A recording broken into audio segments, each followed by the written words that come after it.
sokabato miisa araky ambin'ny folo no tratra ny mpandrarahany ala tetsy avoloha maly alina saika andositra ilay nitondra azy antsokosoko tsy fa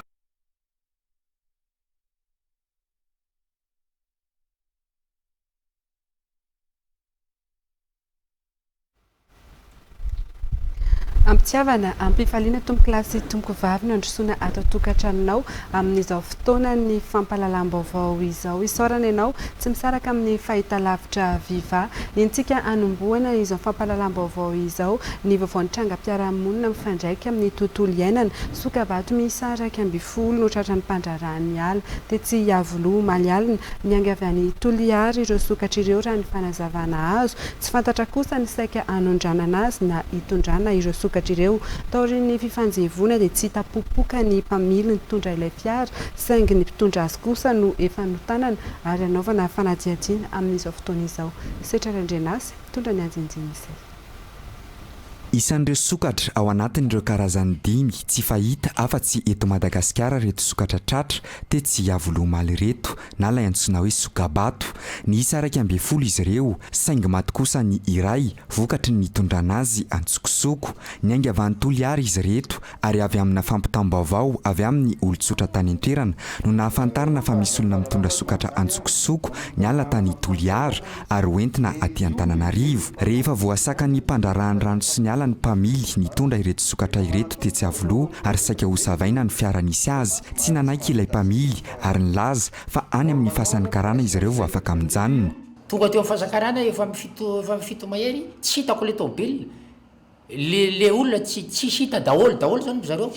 dia zareo le chauffeur zany ohatrany karazany lefa mihitsy dia nandeha teo zay nijanona le tômôbila juste vao janona le tômôbila za mivoaka komsa fotsy tonga izy dia fasy tamiko teo tonga dia miditra ianao efa tofiriko ny tombotra vao mbola mihetsika anao tonga dia miditra anaty tômôbila dia tonga dia niditra izy mbola ho tsaboana ary mbola ho jerena akaiky ny fahasalaman'ireto sokatra ireto raha ny fanazavana izay nomeny ny teknisianina ho averina ny amin'ny toerana izay nisy azy teo aloha kosa izy ireo rehefa vita ny fizaham-pahasalamana atao amin'ireto sokatra ireto biby avy any anaty ala izy io dia raisiny aloha avy eo izy manolotra anay araka ny taratasy izay tsaboana ihany satria tsaboana aloha io le anankiray tratra tamin'ny tapabolana zany zao mbola misy maromaro mbola misy vitsivitsy tsy salama ao hatramin'izao dia reto ihany koa zao azo antoka fa mbola atao an'izay zany hoe jerena tsirairay fa toe-pahasalamana io mahazo tsindrona io re zay ny ilainy na arakaraka izay endrika tsy mametimety ny fahasalamana eo mbola karohina kosa ny mpamily ny fiara mitondra ireto sokatra ireto izay mbola tsy hita hatramin'izao mbola amin'izay pejiny tontolo iainana mifandraika amin'ny trangam-piarahamonina izay ihany dia mikasika ilay fahatrarana andramena tetsy Ambohimalaza no tanterina tato anatin'ny fampalalam-baovao ny vivahiomaly taorian'ny fakanam-bavany nataon'ny fampanohavana dia nidoboka ponja ireo lehilahy tratra nangalatra andramena tany Feneriva-Tsinanana niaraka tamin'ilay mpamily fiara nitondrana ireo andramena ireo izy ireo raha tsy haivina izay tratra ny zandary avy amin'ny kompania ny Merina Central tetsy Ambohimalaza ny 20 oktobra lasa teo no giazana ihany koa ireo andramena milanja 2 taona sasany izay nangalarin'izy ireo niaraka tamin'ilay fiara sprinter nitondrana azy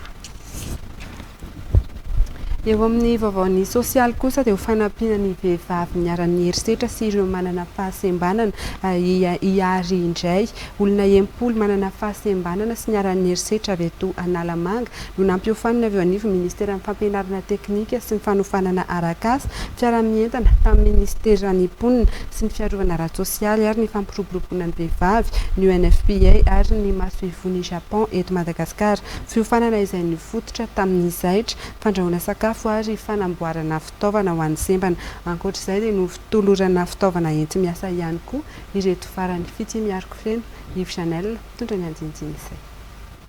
sahirana amin'ny seha-piariana ireo vehivavy niara-ny herisetra sy ireo olona manana fahasembanana antony manokana natonga ministera amin'ny fampianarana teknika sy ny fanofanana arak'asa nanome fiofanana manokana ho azy ireo ny ofanana anjaitra nahandro sakafo ireto vehivavy niara-ny herisetra avy amin'ny fikambanana manokana ireo manana fahasembanana kosa dia niofana amin'ny fanamboarana fitaovana ho an'ny sembana manokana eo amin'le tsy fampim-bola eo amin'le ara-tokantrano tsy ampy le fidiram-bola dia lasa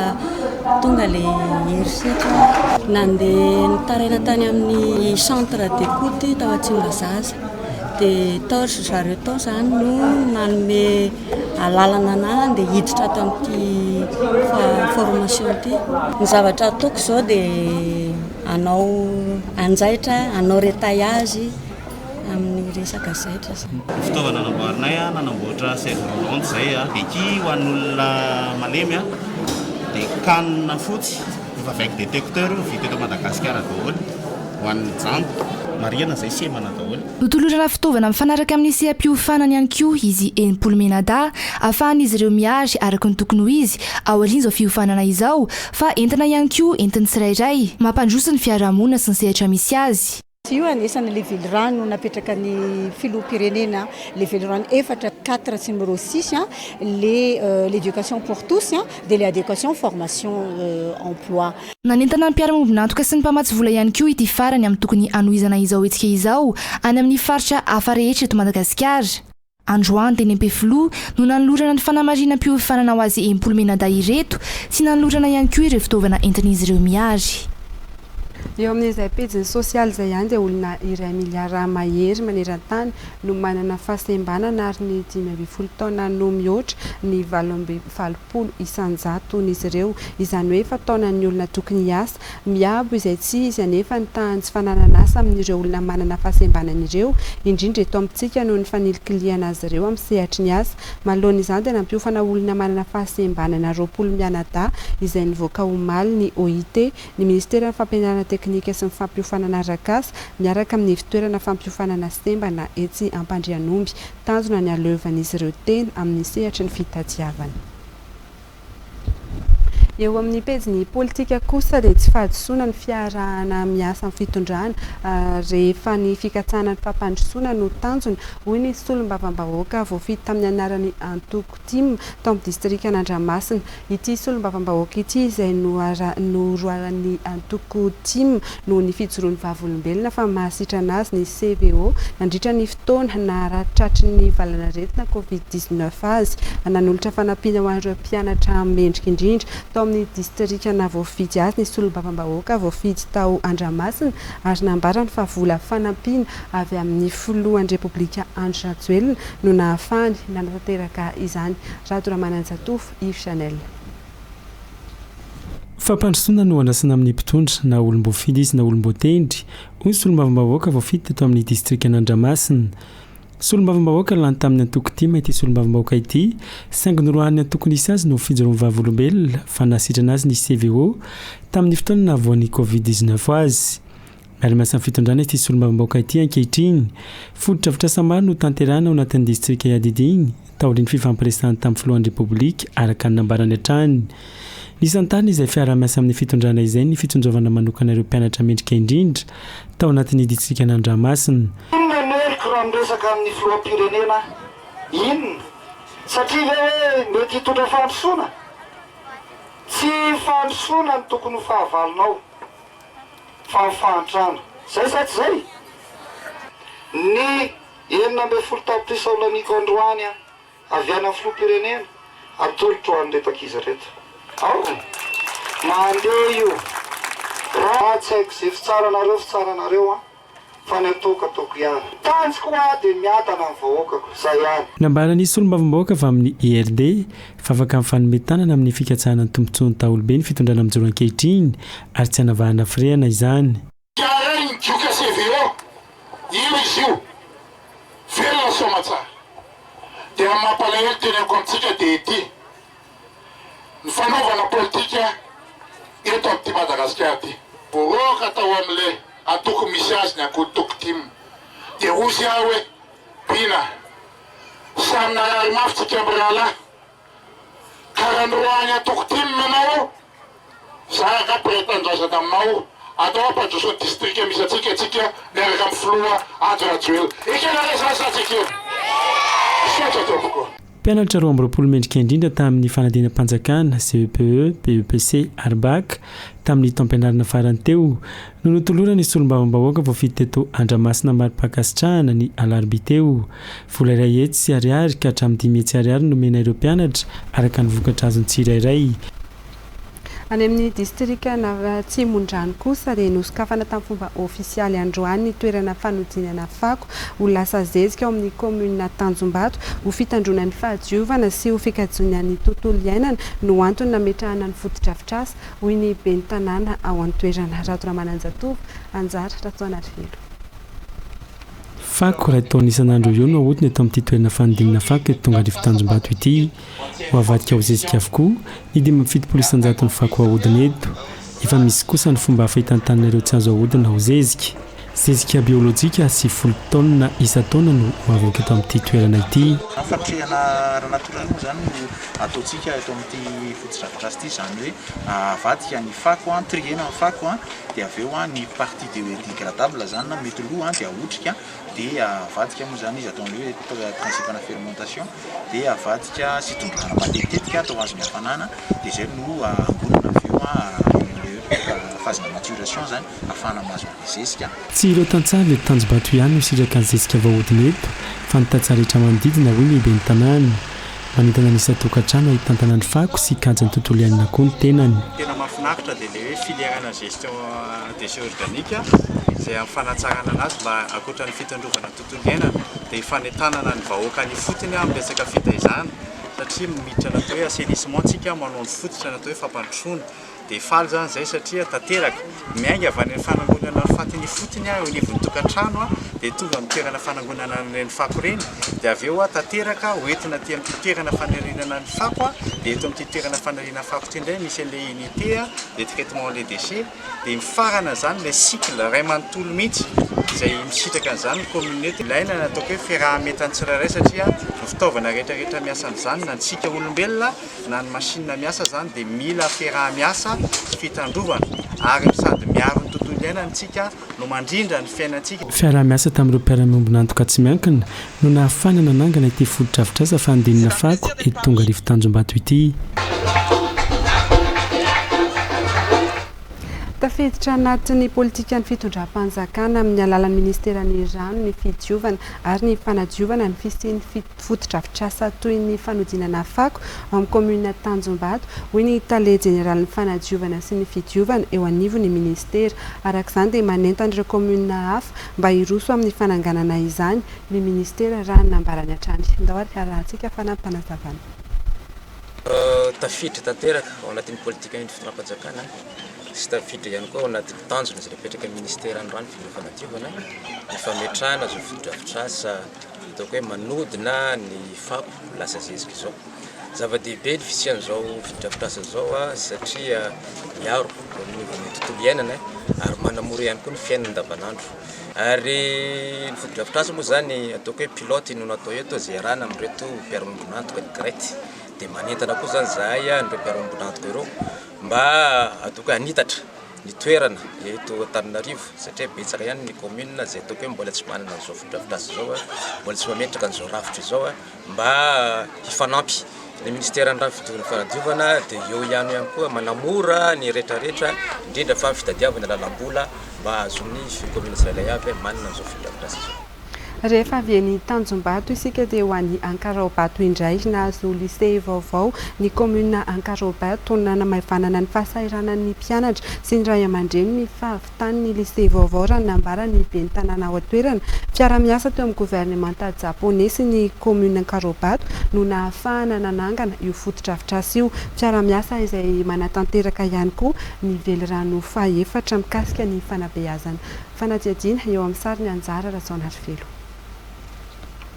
EPP10 sy CEG roa no misy eto Ankarobato, tsy mba nanana lycée kosa ny commune teo aloha. Voatery mandeha kilometatra maro miazo amandrimena na lycée any Antananarivo renivohitra arak'izany ireo mpianatra afaka BEPC. Ho famahana izay olana izay mihitsy no nahatonga ny commune anangana lycée eto Ankarobato. Mbola tsy nanana fotodrafitrasa zahay dia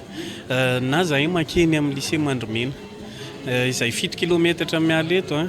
na zahay makany Antananarivo any amin'ny lycée moderne Ampefilo na lycée technique commercial zay daholo ny choix-ny ankizy teto hatramin'izay ho an'izay mody reraka tanteraka ho an'izay tsy tafody tsy maintsy mitondra sakafo izany anton'izany ny tena vesatra satria mahatonga fienana ho an'ny fampianarana izany na tsy araka ny ray aman-dreny ny ara-tsakafo na vizaka ny ankizy dia tsy tojony ihany fianarany. Ho an'ny eto amin'ny lycée Ankarobato 12 ny mpampianatra Firameto ka nanaova ny proviseur sy ny bentanana fangatahana manokana tamin'ny ministry ny fanabeazam-pirenena ny andraisana azy ireo mpiasam-panjakana. Tafiditra amin'ny ezaka fanatsarana ny kalitao fanabeazana izany hoy ny ministra ka izerena vahaolana. Mbola maro moa zany filana eny fotona eny anivon'ireny sekolim-panjakana ireny raha ny makasika ny mpampianatra. Anisan'izany ity lycée Ankarobato ity mpampianatra espagnol, histo-géo sy matematika zao mbola enseignant non fonctionnaire na maître Fram ka izany dia raha mahita fa nandray fanapakevitra andriamatoa filohan'ny repoblika amin'ny fampiakarana ny isan'ny mpampianatra ho raisina mpiasam-panjakana satria lahara-pahamehana izany ka zay ny isaorana azy amin'ny fahatsapana izany. 6 volana ny faharetany asa fanamboarana ary mitetina 2,7 euro na manodidina ny 5,7 tapitrisa ariary ny famatsim-bola ny firenena Japoney tamin'izany. Farahantsika atao anatin'ity publi reportage manaraka ity ireo hetsika ara-tsosialy sy fampandrosoana entiny lavage-kiri eto Madagasikara feno zato taona katroka amin'ity taon'ity la vache-kiri marika izay mitsinjo ny mpiarabelona. Andao rahantsika izay publi reportage izay.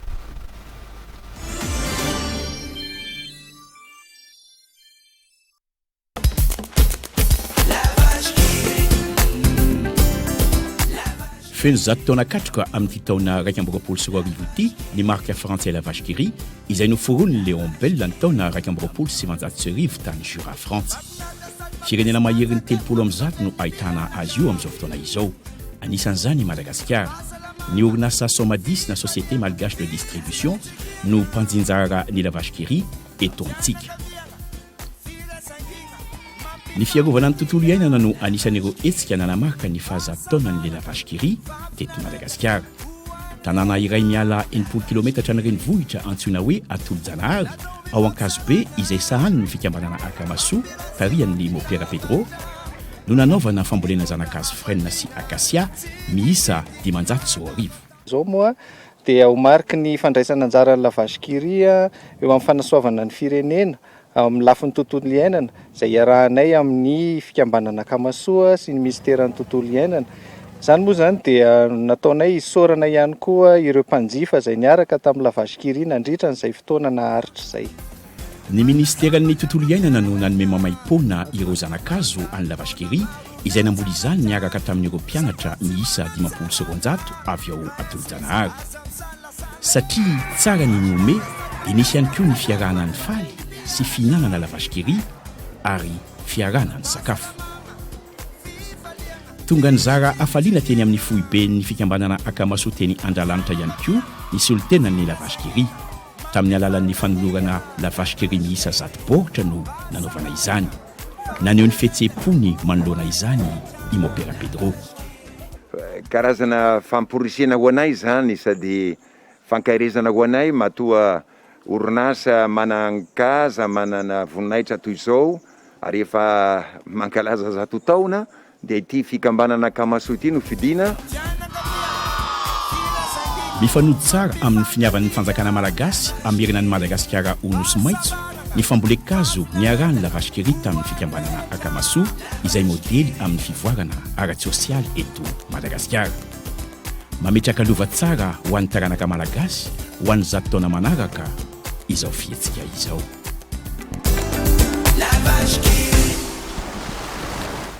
Anatin'ity publi reportage manaraka ity indray dia rahantsika fa afaka misoratra anarana dieny izao eny amin'ny trano evan'ny CNAPS etsy amin'ny Salon International de l'Habitat etsy amin'ny Forero Tanjombato ireo mpikambana rehetra maniry ny hisitraka trano fonenana isan-karazany. Hita eny ihany koa ireo tolotra vaovaon'ny CNAPS na eo amin'ny fisotrondronono izany na ny fiahina vaovao raha sendra loza arakasa tolotra izay tsy natao ho an'ireo mpiasa ireriany fa ho an'ireo skazon'orinasa rehetra ihany koa. publie reportage ary. Salon international de l'habitat anohizany knaps ny tolotra ahafana misitraka trano fonena ny ity andiany ity.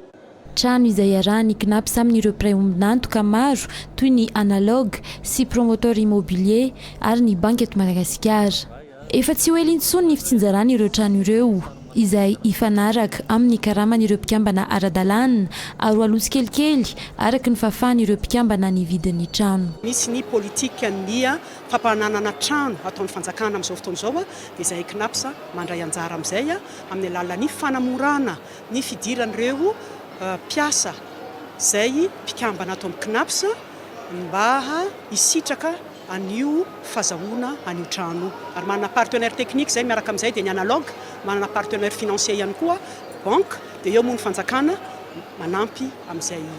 lafin'izay. Io zany dia natao mba anampina ny amin'ny maha hoe vahoaka malagasy azy satria sarotra zany mahazo zany trano zany. Atao hoe mora zany ny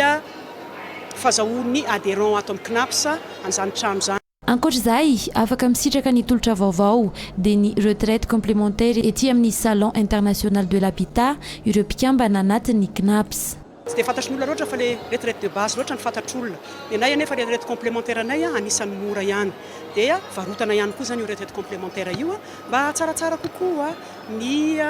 farim-piainan'ny mpiara-miasa ny adhérent raha toa ka tody ny fotoana maha-retraite azy izy mba tsy ny retraite de base iny fotsiny fa mba misy fanampiny retraite complémentaire. Hitantsika fa ny any amin'ny toerakafa privé reny mety lafilafy ihany fa ny aty satria efa mpikambanato izy moramora kokoa. Amin'ny mahafiahina ara-sosialy ny knaps tsy mitsaha mitady ireo tolotra ahafana manome fahafampony ireo mpikambana izy ireo raha ny fanazavana ihany. Izany indrindra no antony namoronana ny fiahina raha sendra loza amperinasy. Dia manao promotion an'izay retraite complémentaire zay ihany koa zay. Dia manana tolotra vaovao ihany koa zay amin'ny resaka accident de travail. Iny accident de travail zany navaozina mihitsy taloha raha voatratra ny accident le olona dia ny mpampiasa no mandray andraikitra ny famonjena voina vaovao. Amin'izao fotoana izao izahay knaps ny tonga dia mandray amin'ny tanana ny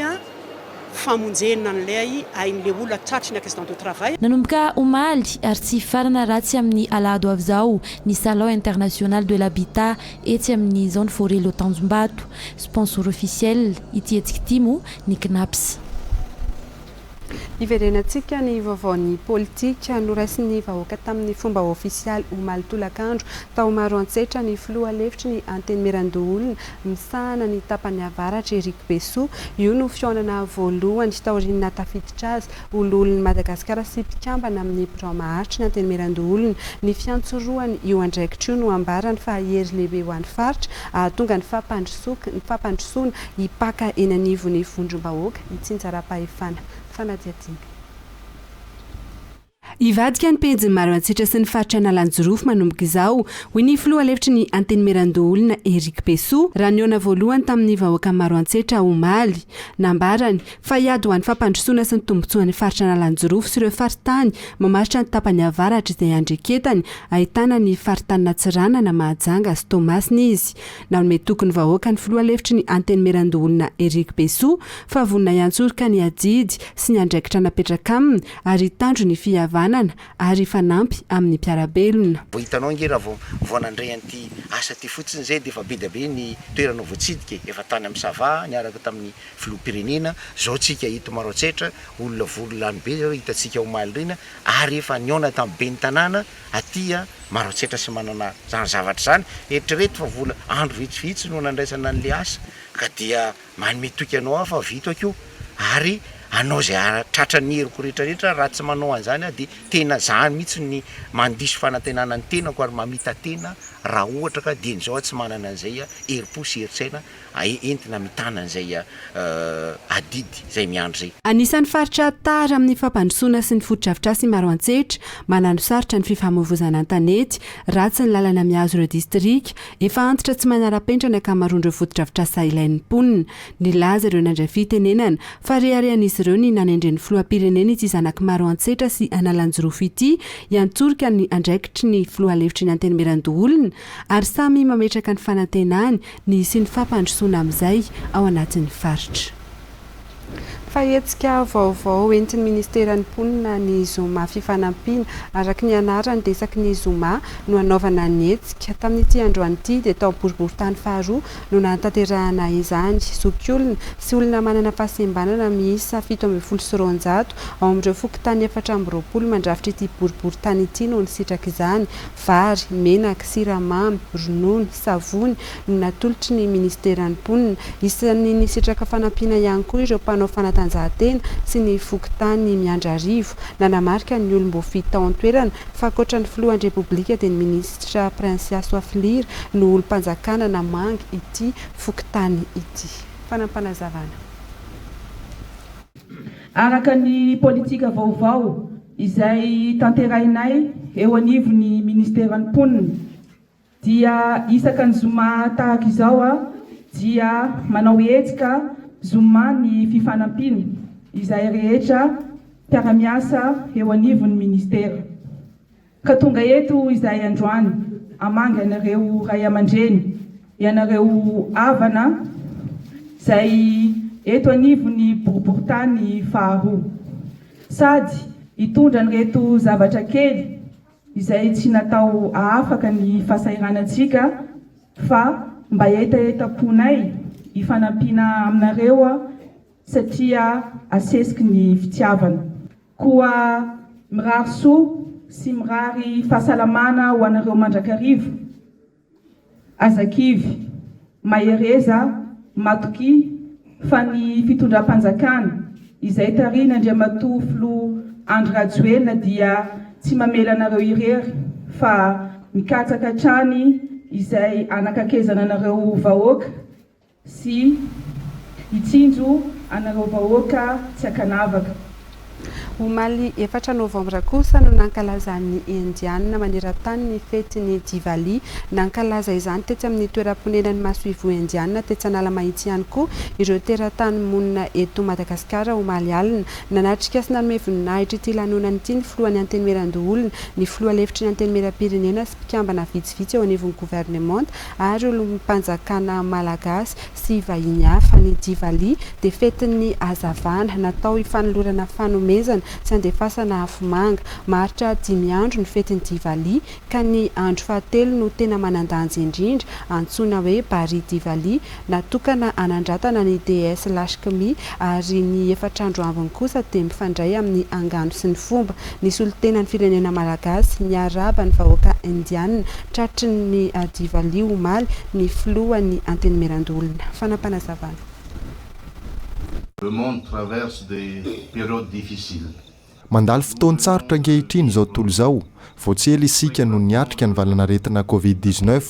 mbola maro aza ny firenena tsy mbola tafavoaka amin'izany. Izao tontolo izao ihany koa mahita fa misy ambana goavana mitady amely ny planeta manontolo noho ny fikorontanany ny toetrandro ary efa iaraha-malala ankehitriny izay fantatra mandritra ny COP26 fa anisan'ny voakasika mafy Madagasikara satria misy ny trangana kere any atsimo ary na dia aty ampovoantany azy efa araky ny ahitanareo azy amin'izao fotoana izao dia mainakina ny tanimbary, tsy misy ny rano manondraka ny tanimbary. Ny fanrinay dia hoe izao fetin'ny hazavana izao anie dia mba hitondra fanantenana maro orana sy fahombiazana ho an'ny vahoaka indianina sy ny vahoaka malagasy izay vahoaka mpisakaiza akaiky.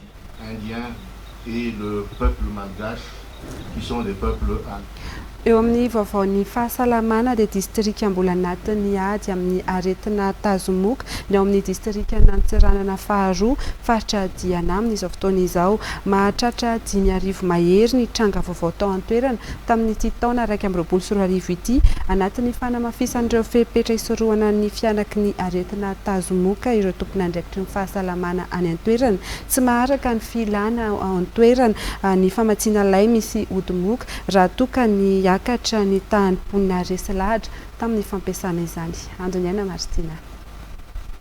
Kamina iray anatin'ny distrika Nantsiranana faharoa faritra Diana ny eto Sajoavato tamin'ity taona 2024 ity dia nahatratra 7 ireo tranga natazomoka hita vokatry ny fitiliana natao teto anivo ny toeram-pitsaboana CSB2 eto an-toerana ny efatra amin'ireo kosa no cas importé izany hoe olona avy amin'ny faritra na distrika hafa mandalo eto arak'izany mitohy azonao mafisina trany fizarana lay misy odimoka eto Sadroavato raha ny antotanisany jerena lay miisa 303 no voazara teto tazomoka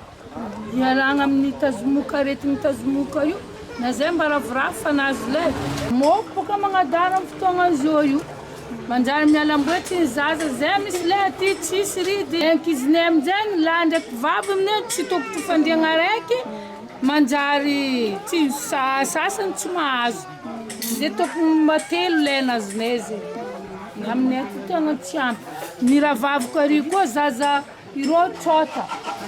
araiky ny tombo ny isan'ny olona na risika tamin'ny fampiasany io lay misy odimoka io teto amin'ny commune Sadroavato raha nambara ny rasazy miasa eto anivo ny tombo-pahasalamana tahotra ny fahazona ny aretina tazomoka orma zany lay ray tokony ho an'olon-droa fa rehefa natao ny recensement ny tombo be ny isan'ny population dia namboarina lay izy lasa lay ray ho an'olona telo fiara-miasa ny fitondram-panjakana malagasy amin'ny vahoaka amerikanina io famatsiana lay misy odimoka io atao anatin'ny faritrydiana toy izany ihany koa ny famatsiana fanafody atreto tsy misy fahatapahany izany ho an'ny CSB2 Sadroavato misy hatrany ny fanafarana tsy tapaka isaky ny rovolana raha ny fanazavany ny tompon'andraikitra polio amin'izay vaovaon'ny fahasalamana izay ihany dia maro amin'ireo olona diabetika no tsy mahavita manaraka araky ny tokony ho izy ny fitsaboana atao aminy eto Madagasikara tanjony ary isan'ny fanamby apetraka ireo vondrona iraisam-pirenena ho an'ny diabeta nefa atao anatin'ny akatoky ny fankalazana ny andro maneran-tany ho an'ny diabeta ny hanamorana ny fisitrahan'ireo diabetika ny fitsaboana sahaza azy ireo manao antso amin'ny fanjakana fohy be ary ireo arak'izany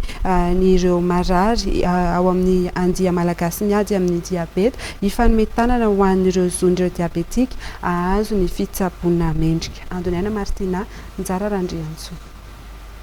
mahatratra 700 tapitrisa ireo olona manana toe-batana diabetika maneran'izao tontolo izao ary raha ny tamin'ny ity taona 2024 ity fotsiny dia efa tafakatra 4.7 tapitrisa no namon'ny ainy ho antsika eto Madagasikara ny 400 ny mponina no voan'ny diabetika io ny ankamaroany ireo manana toe-batana diabetika ireo anefa no tsy manana fahafahana misitraka izay fitsaboana sahaza azy akory eo ihany koa ny fatapatapahany fitsaboana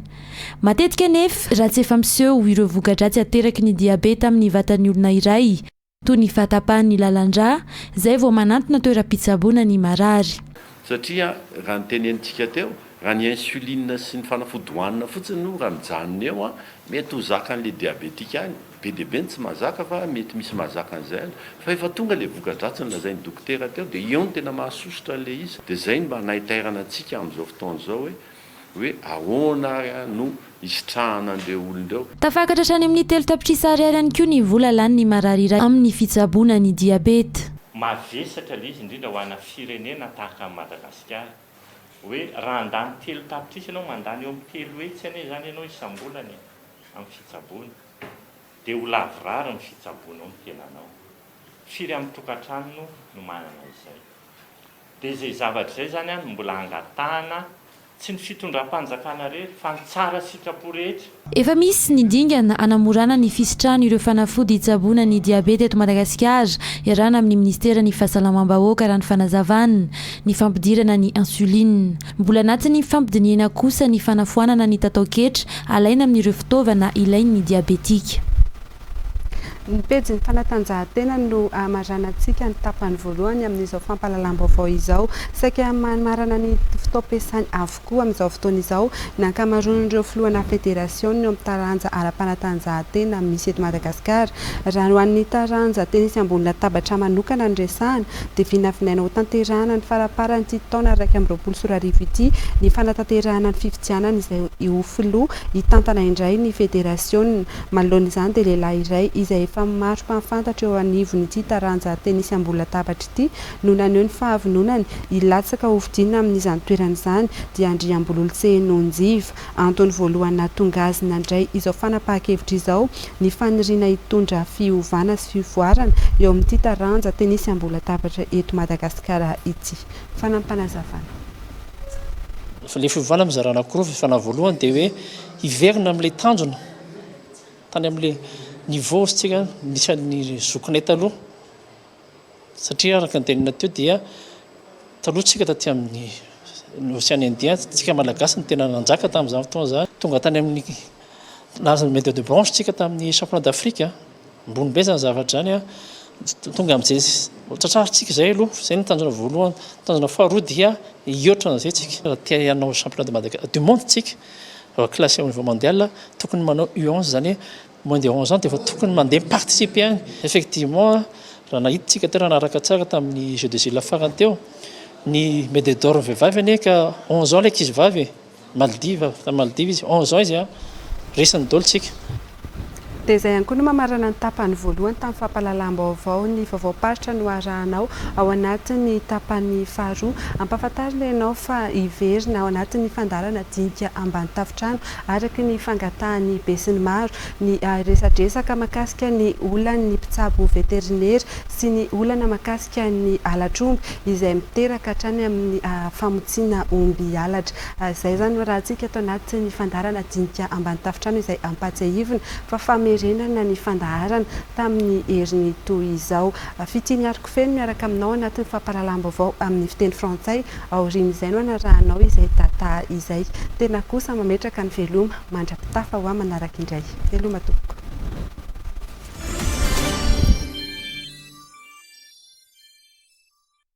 Ny préfet sy ny lehiben'ny distrika no misolo tena amin'ny prime ministre sy ny ministra ary ny rafitra mitandro ny filaminana eny fotony. Andraikitra goavana arak'izany no miandry azy ireo ary iankina amin'ny fampandrosoana. Manao atrikasa mandritry ny 2 andro eto Antsirabe ny préfet sy ny lehiben'ny distrika manerana ny nosy mba hifanankalozam-baovao sy fampiresahana ny olana misy eny fotony miaraka amin'ny ministra mpiay azy ireo. Natao izao mba hanatsarana sy hanamora ny andraikitra sahan'ny reto solon-tena mpanjakana ireto. Ny anton'izao mikasa izao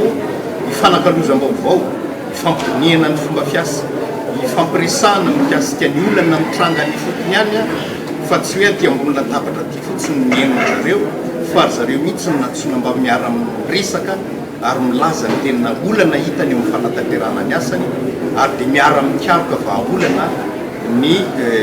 ministera. Tsy ny ministera ny aro-tany ihany satria misy solon-tena ny ministera hafa ihany koa avy eto ministera miandraikitra ny filaminam-bahoaka, ireo ministera miandraikitra ny tafika, ny gendarmerie ary ny polisy fitsarana ihany koa azy. Dia isy ministera hafa ihany koa tahaka ny ministera ny famolena, ny fiompiana sy ministera hafa zay manararoatra n'izao fiaman'izao satria tsy mpiry zany hoe ny préfet sy ny chef de district manerana ny Madagasikara no voly amin'ny toerana anankiray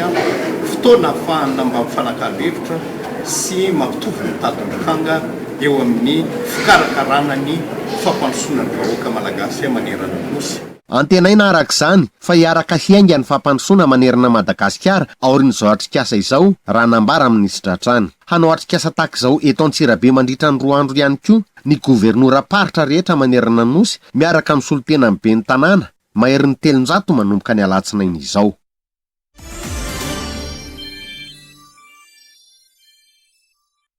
Antoka iray amin'ny fampandrosoana ny firenena ny fisitrahan'ny mponina ho aminy rano fisotro madio saingy ambany ny tahan'izany raha ho an'ny eto Madagasikara. Vina ny fitondram-panjakana ny azo ny 900 ny vahoaka malagasy rano fisotro madio amin'ny taona 2024. Antonana avy amin'ny ministera ny zaika be paritra voalohany eo amin'ny tsenan'ny rano ny fahadiovana sy fidiovana teto Antsirabe nandritry ny 2 andro namporosihana ny sehatra tsy miankina hampiasa ny volany amin'ny fampidirany rano sy fikojakojana ny fotodrafitrasa amina komuna 12 eto Vakinankaratra. Ny fiaraha-miasan'ny fanjakana sy ny sehatra tsy miankina no lalana iray hahatrarana ny tanjona ary manara-maso ny sandan'ny rano ny ministera. Ny sehatra tsy miankina dia isan'ny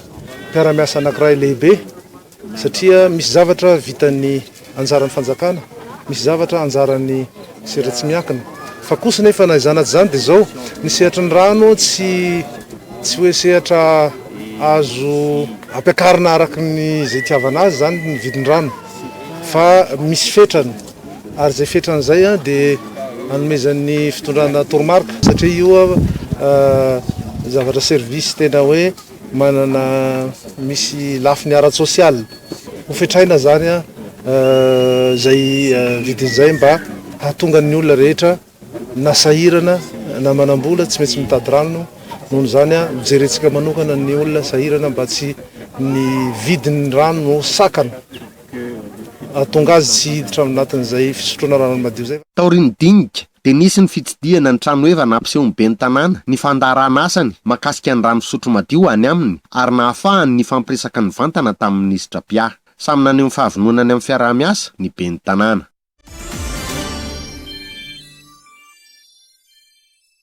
Tonga nitokana sekoly EPP tany amin'ny fokontany Ambohinome ao amin'ny komuna Ambohimasina distrika Anarivomamy faritra Itasy ny lolon'ny Madagasikara mpiany faritra Itasy Ramatoland Mbolatina Ramanantena Soa Maly. Ny komuna sy mponina tany atoerana no niara nisalahy tamin'ny fananganana ny sekoly izay nandaniana vola 30 tapitrisa ariary. Mendrim-piderana ny fihetsika nataon'ny mponina teto hoy ity lolon'ny Madagasikara ity satria tena fanohitra isiny ny fampandrosoana ifotony zao. Aminareo ray aman-dreny sy vahoaka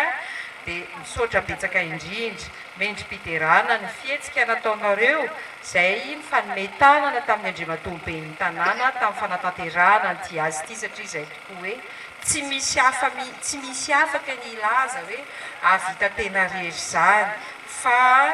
ny firaisankina noery izay ny zava-dehibe indrindra ary ny firaisankina ihany koa no ahafahantsika mitondra fampandrosoana maharitra amin'ny toerana tahaka itony ka dia manamafy ny tenin'ny andriamatoa sekretera jeneraly teo hoe zava-dehibe tokoa ny vita ny vahoaka isany ray aman-dreny isany fa raha ohatra ka hoe mbola miteny monsieur le maire hoe akarina etazy dia misy manantena fa mbola vononareo ifanometanana aminy mba ho fampandrosoana nanentana ireo ray aman-dreny rehetra mba handefa ny zanany an-tsekoly ihany koa ity parlementaire ity ary tsy tokony hanavahana ny mahalana ny mahavavy izany hoy izy. Table banc miisa 10 kosa no natolotry ny senatera Land Mbolatina Ramanantena Soa ho an'ity sekoly vao natsangana tao Ambohimasina ity.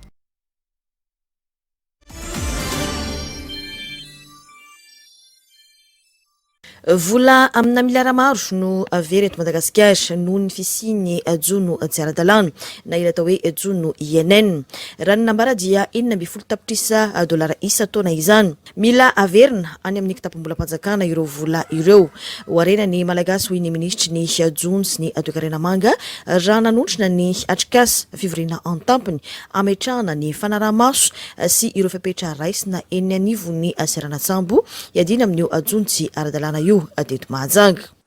Dia ny ametraka an'izany tontolo ny jono sy ny toekarena manga izany mba ho isan'ny kitro ifaharan'ny fampandrosoana ara-toekarena eto Madagasikara amin'ny alalan'ny fanatsarana n'ilay fifampitondrana tsara tantana na ny bonne gouvernance sy ny fampiroboroboana n'ilay toekarena manga. Tafiditra ao anatin'izay ny jono sy ny fiarina anaty rano. Ka raha jerena zany misehatra amin'ny aksa anankidimy no anaovana an'izany fanatanterahana an'izany vina zany. Voalohany ny fanatsarana n'ilay gouvernance na ilay fampitondrana tsara tantana. Faharoa ny ady atao amin'ity resaka pêche INN na ity jono tsy manara-dalàna, tsy voafanambara ary tsy voafehin-dalàna ity zany.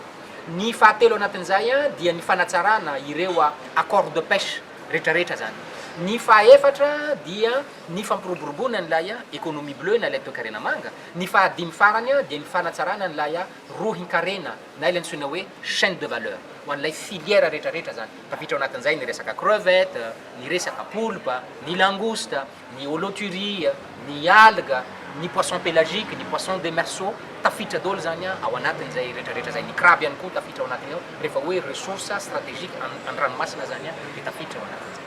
Toy ny fifanaovatsiny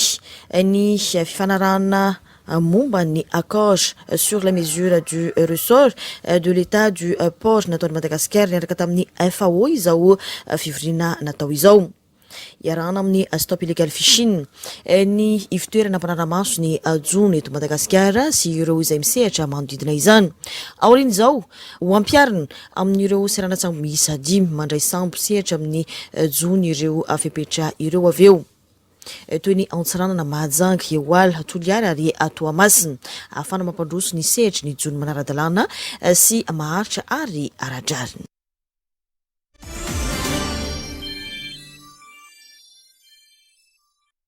Sokabato miisa araka ambin'ny folo no tratra ny mpandrarahany ala tetsy avoloha maly alina saika andositra ilay nitondra azy antsokosoko. Tsy fahadosona ny fiarahana miasa ny fitondrana rehefa ny fikatsahana ny fampandrosoana no tanjona hoy ny solombavambahoaka voafidy tamin'ny Antokotiko Madagasikara tao amin'ny distrika an'Andramasina.